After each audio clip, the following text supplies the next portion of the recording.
আজকের মাহফিলের প্রধান বক্তা আমাদের অত্যন্ত প্রিয় মানুষ আল্লামা জুনায়েদ আল হাবিব সাহেব হুজুর দামাত বারাকাতুহুল আলিয়া হুজুর স্টেজে চলে আসছেন।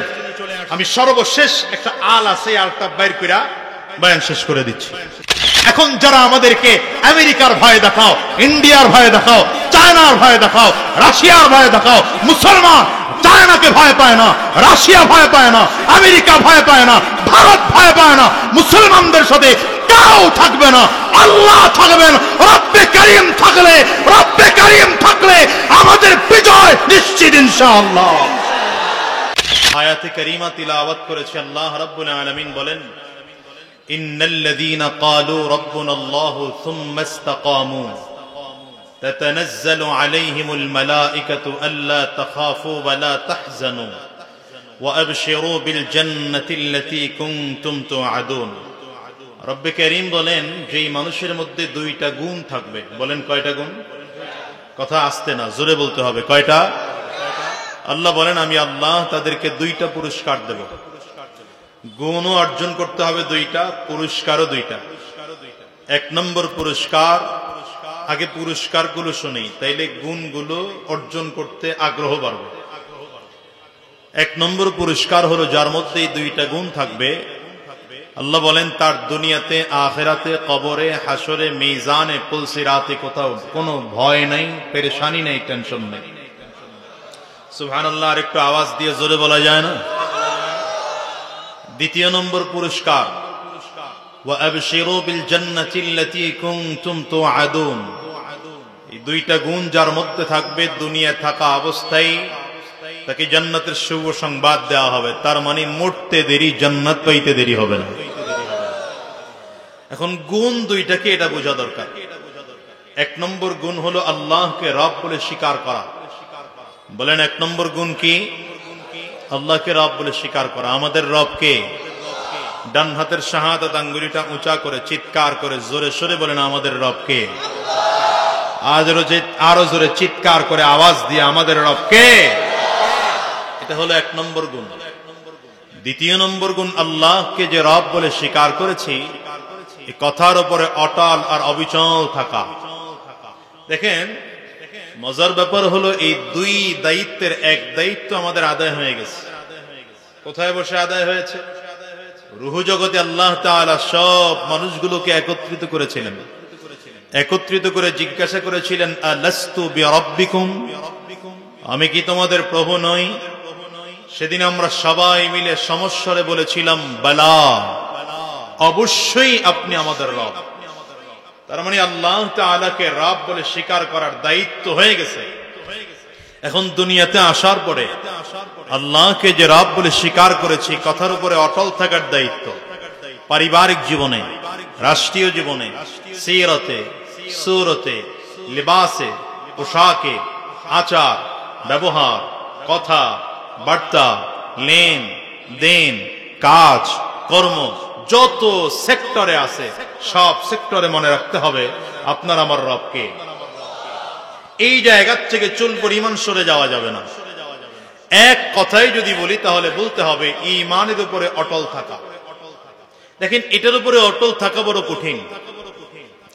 ঈমানের উপরে অটল থাকা বড় কঠিন, কারণ এই ঈমানের উপরে অটল থাকতে গিয়ে সাহাবায়ে কেরামদের রক্ত ঝরাতে হয়েছে, সাহাবায়ে কেরামদের জীবন দিতে হয়েছে, এমনকি রাসূল আকরাম সাল্লাল্লাহু আলাইহি ওয়াসাল্লামের দান মুবারক শহীদ করতে হয়েছে। শুধু তাই না, উহুদের ময়দানে রাসূলুল্লাহ সাল্লাল্লাহু আলাইহি ওয়াসাল্লাম যখন বীর বিক্রমে যুদ্ধ করছেন, মক্কার কাফির আর মুশরিকগুলো উহুদের ময়দানে আমার নবীকে লক্ষ্য করে তীর মেরেছে। তীর এসে আমার নবীর এই কপাল মুবারকের মধ্যে ঢুকে গেছে। লোহার টুপি ভেঙে লোহার টুকরা আমার নবীর মাথার খুলির মধ্যে ঢুকছে, শুধুমাত্র ঈমানের উপরে অটল আর অবিচল হওয়ার জন্য। এত কষ্ট আর এত মেহনত, আলহামদুলিল্লাহ। রেজাল্ট কি? রেজাল্ট হলো এটা যে মদিনায় নবীজি সাল্লাল্লাহু আলাইহি ওয়াসাল্লাম এমন এক রাষ্ট্র উপহার দিয়েছেন, যে রাষ্ট্রের জুলুম ছিল না, অত্যাচার ছিল না, অবিচার ছিল না, নির্যাতন ছিল না, খুন ছিল না, ধর্ষণ ছিল না, রাহাজানি ছিল না। আওয়াজ করে বলেন ঠিক কিনা? বাংলাদেশে আমরা যারা আছি, বাংলাদেশের উলামায়ে কেরাম প্রতিকূল পরিবেশে হোক আর অনুকূল পরিবেশে হোক, সব সময় উলামায়ে কেরাম ঈমানের কথা বলেছেন, বলছেন, ইনশাআল্লাহ ভবিষ্যতেও বলবেন। তবে হ্যাঁ, যখন আমাদের পরিবেশ অনুকূলে ছিল না, তখন অনেকের জন্য কথা বলা বড় কষ্টসাধ্য হয়েছে। এই শুধুমাত্র দ্বীনের কথা, ঈমানের কথা বলার জন্য কাউকে মামলা হামলার শিকার হতে হয়েছে, কাউকে জেলেও যেতে হয়েছে। কথা বলেন না কেন? ঠিক না?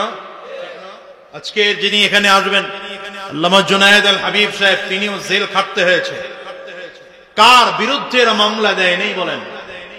আল্লামা মামুনুল হকের বিরুদ্ধে মামলা দেওয়া হয়েছে। কি মামলা? ধর্ষণ মামলা। নাউজুবিল্লাহ, 2-4 দিন পরে বলেন।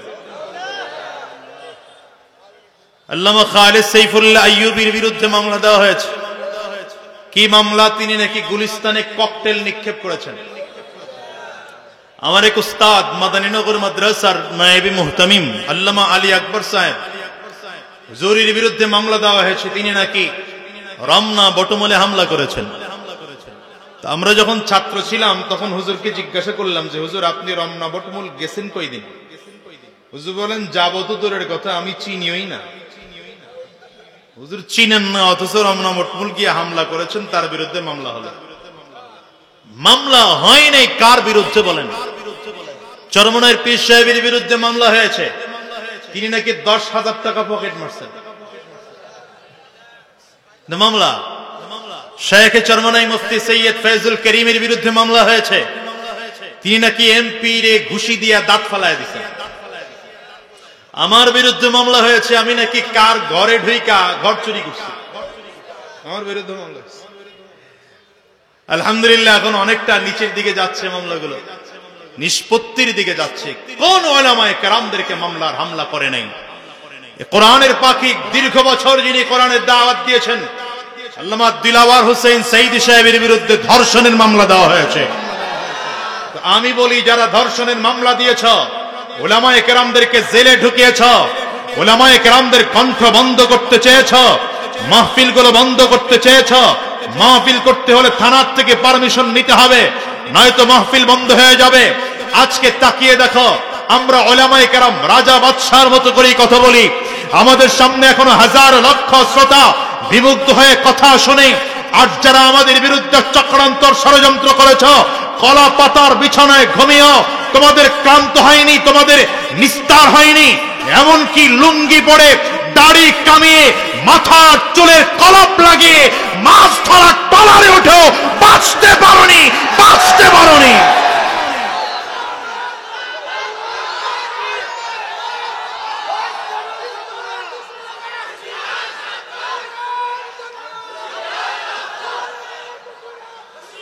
শোনো মুসলমান, ফেরাউনের কথা আপনাদের সবার জানা আছে। ফেরাউন যখন মিশরে নিজেকে দাবি করেছিল, আনা রাব্বুকুমুল আ'লা, তো মুসা আলাইহিস সালাতু ওয়াস সালামকে সহ্য হয় না, নিয়ে গেলেন নদীর পাড়ে। কিন্তু ফলাফল এই হলো যে নদীর মধ্যে চুবায়া মারা হইল। কথা বলেন না কেন? ঠিক তেমনি ভাবে 16টা বছর উলামায়ে কেরামদের প্রতি নির্যাতন করেছ, উলামায়ে কেরামদের প্রতি নিপীড়ন করেছ। আমরা আলহামদুলিল্লাহ সুম্মা আলহামদুলিল্লাহ যখন দেখেছি নির্যাতনের মাত্রা এমন বেড়েছে, লাগে নাই কোন রাজনৈতিক দল, ছাত্র জনতা, 18 বছরের সন্তান, 20 বছরের সন্তান, 25 বছরের সন্তান, মাত্র 15 বছরের সন্তানগুলো রাজপথে এমন ভাবে নেমেছে আর এমন প্রতিবাদ করেছে, 5 আগস্টে দুপুরের খানা রান্না করা থাকলেও না খেয়ে মামার দেশে পালাতে হয়েছে। এখান থেকে শিক্ষা গ্রহণ করো, এখান থেকে শিক্ষা গ্রহণ করে মুসলমান। নতুন করে যারাই ক্ষমতায় আসবেন, এই তত্ত্বাবধায়ক সরকার অথবা অন্তর্বর্তীকালীন সরকারের ক্ষমতার থেকে যাওয়ার পরে যারাই ক্ষমতায় আসবেন, সাবধান করে বলি, উলামায়ে কেরামদের সাথে পরামর্শ করে দেশ চালাবেন। সাবধান করে বলি, কোরআনের পক্ষে দেশ চালাবেন। কোরআনের বিরুদ্ধে যদি আপনারাও চলে যান, উলামায়ে কেরামদের বিরুদ্ধে যদি আপনাদের অবস্থান হয়, ইসলামের বিরুদ্ধে যদি আপনাদের অবস্থান হয়, আপনাদের পরিণতিও ওই 5 আগস্ট হতে সময় লাগবে না। আওয়াজ ঠিক কিনা? আওয়াজ করে চিল্লায় বলেন। রব্বে কারীম বলেন, ইন্নাল্লাযীনা ক্বালু রাব্বুনাল্লাহ, ইন্নাল্লাযীনা ক্বালু রাব্বুনাল্লাহু থুম্মা ইসতাকামু তাতানাজ্জালু আলাইহিমুল মালায়েকা আল্লা তাখাফু ওয়া লা তাহজানু وأبشروا بالجنة التي كنتم توعدون।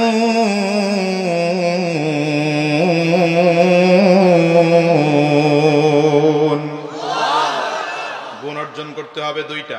কয়টা বলেন? আওয়াজ করে চিল্লায় বলেন কয়টা? এক নম্বর, আল্লাহর উপরে ঈমান আনতে হবে, আল্লাহকে রব বলে স্বীকার করতে হবে। দ্বিতীয় নম্বর, আল্লাহকে যে রব বলে স্বীকার করেছি এই কথার উপরে অটল আর অবিচল থাকতে হবে। এই দুটো জিনিসের উপরে যদি অটল আর অবিচল থাকতে পারি, দুটো গুণ যদি অর্জন করতে পারি, দুনিয়ার কোন কাফির মুসলমানদের সামনে জায়গা পাবে না, দুনিয়ার কোন কাফির মুসলমানদের সামনে কথা বলার সাহস পাবে না। মুসলমানদের সংখ্যা কম হতে পারে, কিন্তু বিজয় আল্লাহ মুসলমানদেরকেই দিয়ে দিবে। বদরে মুসলমানদের সংখ্যা মাত্র 313 জন। বলেন কতজন? কাফিরদের সংখ্যা 1000-এর উপরে। শুধু তাই না, কাফিররা যেখানে গিয়ে আগে অবস্থান নিয়েছে, ওরা আগে আগে অবস্থান নিয়েছে, ওটা হলো যুদ্ধের জন্য উপযোগী জায়গা, শক্ত মাটি।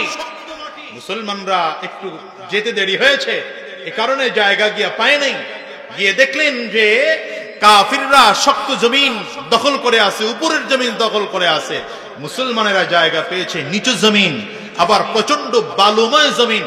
রোদের তাপের কারণে বালুগুলো শুকনো হয়ে আছে, পা দিলেই পা ডেবে যায়, সামনের দিকে আগানো যায় না। রাসূলুল্লাহ সাল্লাল্লাহু আলাইহি ওয়াসাল্লাম তাকিয়ে দেখলেন মুসলমানদের সংখ্যা মাত্র 313 জন, কাফিরদের সংখ্যা 1000-এর উপরে। সাহাবায়ে কেরামদেরকে ডেকে বললেন, তোমাদের কাছে তরবারি কয়টা আছে? বলে মাত্র 8টা তরবারি। ঘোড়া কয়টা আছে? মাত্র 2টা ঘোড়া আছে। নবীজি বললেন, হায়রে, বাহ্যিক দৃষ্টিতে তো মুসলমানদের বিজয় হওয়ার লক্ষণ খুঁজে পাওয়া যায় না। সাহাবায়ে কেরামদেরকে বললেন, আমার জন্য একটা ছোট্ট ঝুপড়ি ঘর তৈরি করে দাও, আমি রবের কাছে কথা বলবো। সুবহানাল্লাহ বাড়ি যায় কোয়েন? আরো জোরে চিল্লায় বলা যাবে না সুবহানাল্লাহ? আমার জন্য একটা ছোট্ট ঝুপড়ি ঘর তৈরি করে দাও, রবের সাথে কথা বলবো। কে বলেন? নবীজি বলছেন। তো সাহাবায়ে কেরাম ছোট্ট একটা ঝুপড়ি ঘর তৈরি করে দিলেন। নবীজি যেখানে দোয়া করেছেন বদরের প্রান্তরে, এখন সেখানে মসজিদ নির্মাণ হয়েছে। আলহামদুলিল্লাহ, চিল্লায় বলেন। হ্যাঁ, নবীজি দোয়া শুরু করেছেন। কি দোয়া করেছেন? বুখারীর বর্ণনা আসছে। নবীজি হাত তুলে দোয়া করতেছেন, আল্লাহুম্মা ইন শি'তা আল্লান তু'বাদ, আল্লাহুম্মা ইন শি'তা আল্লান তু'বাদ। আয় আল্লাহ, তুমি যদি চাও গোটা পৃথিবীর মধ্যে তোমার ইবাদত আজকের থেকে আর জমিনের মধ্যে কেউ করবে না। তুমি যদি চাও গোটা পৃথিবীর মধ্যে তোমার কুদরতি কদমে কেউ সাজদা দিবে না। তুমি যদি চাও আর কেউ নামাজ পড়বে না। তুমি যদি চাও তোমার দিন জমিনের মধ্যে থাকবে না। তাইলে সাহাবায়ে কেরামদেরকে নিয়ে আসছি, এদেরকে মেরে জমিন থেকে বিদায় করে মুসলমানদেরকে পরাজয় করিয়ে দাও। আর যদি তুমি চাও তোমার দিন জমিনের মধ্যে কিয়ামত পর্যন্ত থাকবে, তোমার ইসলাম কিয়ামত পর্যন্ত থাকবে, তোমার ইবাদত কিয়ামত পর্যন্ত মানুষ করবে, তাইলে সংখ্যায় সাহাবায়ে কেরাম যদিও কম, কিন্তু ঈমানে বলে এরা বড় বলিয়ান। আয় আল্লাহ, মুসলমানদেরকে যেমন করে হোক বিজয় দিয়ে দাও। দোয়া করা অবস্থায় সিনা বরাবর হাত উঠিয়ে দোয়া করা সুন্নাহ। নবীজি সিনা বরাবর হাত উঠিয়ে দোয়া করতেছেন। দোয়া চলতেছে, হাত আস্তে আস্তে করে উপরের দিকে উঠতেছে। খেয়াল করেন, দোয়া চলতেছে, নবীজির হাত আস্তে আস্তে করে উপরের দিকে উঠে এত পরিমাণ হাত উঠেছে, সাহাবায়ে কেরাম বলেন নবীজির এই শরীর থেকে চাদর পড়ে গিয়ে বগল মোবারক দেখা গিয়েছে। নবীজি হাত পুরোটা উপরের দিকে উঠাইলেন। শুধু হাত উঠিয়ে ক্ষান্ত নয়, এবার রাহমাতুল লিল আলামিন আস্তে আস্তে করে বসার থেকে দাঁড়াতে শুরু করলেন। দাঁড়াতে দাঁড়াতে দাঁড়াতে দাঁড়াতে পুরোটা দাঁড়িয়ে গেলেন। হাত দুটো আগের থেকে উপরের দিকে উঠানো। এবার নবীজি পায়ের বুড়া আঙ্গুলের মধ্যে ভর করে আরো উঁচু হয়েছেন। এমন করে নবী উঁচু হয়েছে দেখলে মনে হয় রব্বে কারীমের আরশে আজিমের সাথে ঝুলে ঝুলে আমার নবী দোয়া করে। নবীজির কান্নার আওয়াজ পুরো বদরের ময়দানে ছড়িয়ে যায়। সাহাবায়ে কেরাম সব ঘুম ভেঙে গিয়েছে।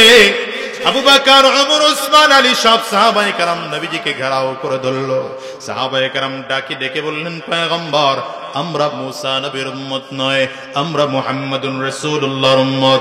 আমরা আপনার ডানে থেকে যুদ্ধ করব, আমরা আপনার বামে থেকে যুদ্ধ করব, আমরা আপনার সামনে থেকে যুদ্ধ করব, আমরা আপনার পেছনে থেকে যুদ্ধ করব।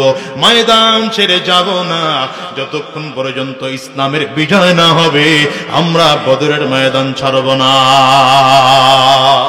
আবু বকর সিদ্দিক রাদিয়াল্লাহু আনহু নবীর জড়ায় ধরে চিৎকার করে কাঁদতে আরম্ভ করেছে আর ডেকে বলে, নবী আমার, হাসবুকা ইয়া রাসূলুল্লাহ, পয়গম্বর যথেষ্ট হয়েছে আপনার কান্না, আপনি আর কান্না করবেন না। আপনি যদি কান্না করেন আমি আবু বকর সহ্য করতে পারি না।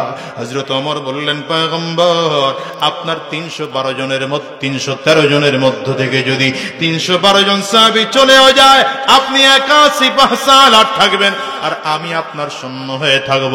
আপনি আদেশ করবেন, আমি একা একা যুদ্ধ করব, হাজারো বেঈমানদের সাথে যুদ্ধ করব, ময়দান ছাড়ব না। এত সান্ত্বনা দেন সাহাবায়ে কেরাম। এরপরে আল্লাহর নবীর কান্না বন্ধ হয় না।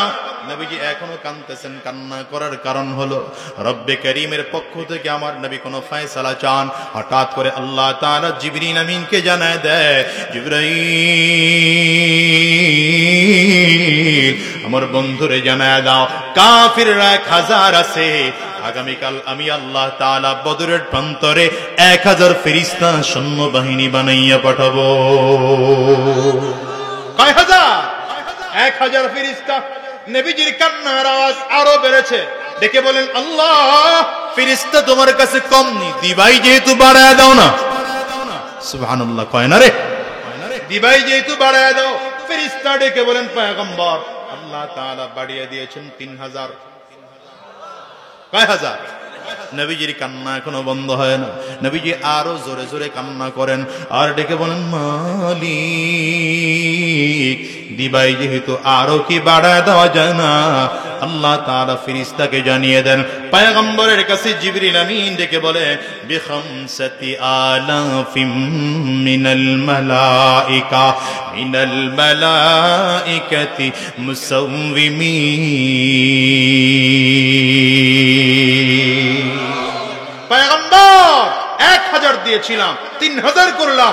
এখন আমি আল্লাহ তাআলা আপনাকে আগামীকাল 5000 ফেরেশতা বদরের ময়দানে সৈন্যবাহিনী বানাইয়া পাঠাবো। আরো জোরে বলা যায় না সুবহানাল্লাহ? এই ঘোষণা শুনে নবীজির কান্না বন্ধ হয়েছে। আরে মুসলমান, নবীজি কান্না বন্ধ করে মোনাজাত শেষ করেছেন। নবীজির দোয়া শেষ করতে দেরি, বৃষ্টি হতে আর দেরি হয় না। এবার পরিস্থিতি কেমন হলো? বৃষ্টির কারণে ওই যে ধুলা বালুগুলো ছিল এগুলো জমিনের মধ্যে মিশে গেছে, বালুগুলো শক্ত হয়ে গেছে। সাহাবায়ে কেরাম খুব বীর বিক্রমে হাঁটতেছেন, বুক টান করে করে হাঁটতেছেন। আর ওই যে কাফিররা আগের থেকে এসে শক্ত জমিন আগের থেকে দখল করেছিল, প্রচন্ড বৃষ্টির কারণে এটার মধ্যে এত পরিমাণ কাদা হয়ে গেল, ডান দিকে পা দিলে বাম দিকে চলে যায়, বাম দিকে হাঁটতে চাইলে ডান দিকে চলে যায়, সামনে যাইতে চাইলে পেছন দিকে চলে যায়। ও মুহূর্তের মধ্যে পুরো সিচুয়েশন পরিবর্তন হয়ে যায়। আল্লাহু আকবার চিল্লায় বলেন না? হ্যাঁ মুসলমান, এতটুকু না, এরপরে আরো আছে। আরে ফজরের নামাজের পরে রাহমাতুল লিল আলামিন সেদিন সাহাবায়ে কেরামদের মাঝে বক্তব্য দেওয়ার জন্য একটু উঁচু জায়গায় দাঁড়িয়েছেন। হাদিসের মধ্যে আসছে কাযরাইন, নবীজি এমন ভাবে বক্তব্য দিচ্ছেন মনে হয় যেন পোশাকের মধ্যে নবীজি টকবক করে ফুটতেছেন। নবীজির কপালের রগ খাড়া হয়ে গিয়েছে, ঘাড়ের রগ দুটো খাড়া হয়ে গিয়েছে।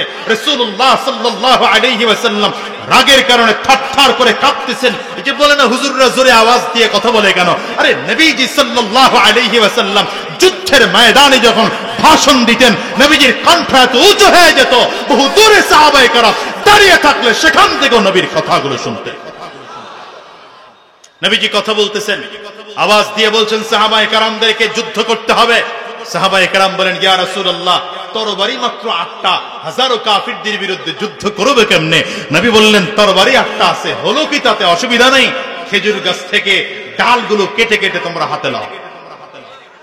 না, আপনারা সুবহানাল্লাহ আল্লাহু আকবার জোরে কইতে পারেন না, চিল্লায় বলেন না আল্লাহু আকবার।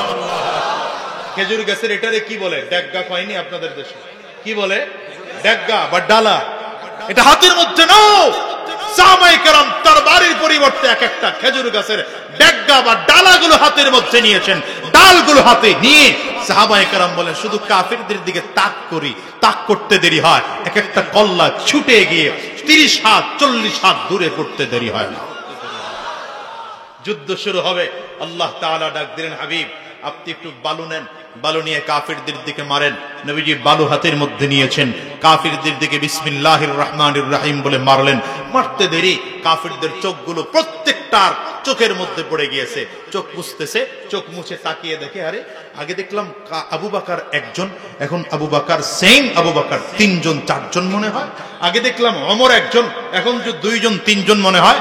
এখানে একজন দাঁড়ানো, তাকে আবু বকরের মতো মনে হয়। ওখানে আরেকজন দাঁড়ানো, তাকেও আবু বকরের মতো মনে হয়। ওখানে আরেকজন দাঁড়ানো, তাকেও আবু বকরের মতো মনে হয়। এখানে একজন দাঁড়ানো, তাকে ওমরের মতো মনে হয়। ওখানে আরেকজন দাঁড়ানো, তাকেও ওমরের মতো মনে হয়। ওখানে আরেকজন দাঁড়ানো, তাকেও ওমরের মতো মনে হয়। আরে আসল আবু বকর কে, আসল ওমর কে, আসল আবু বকর কে, আসল ওমর কে, এটা চিন্তা করতে করতে যুদ্ধ শেষ।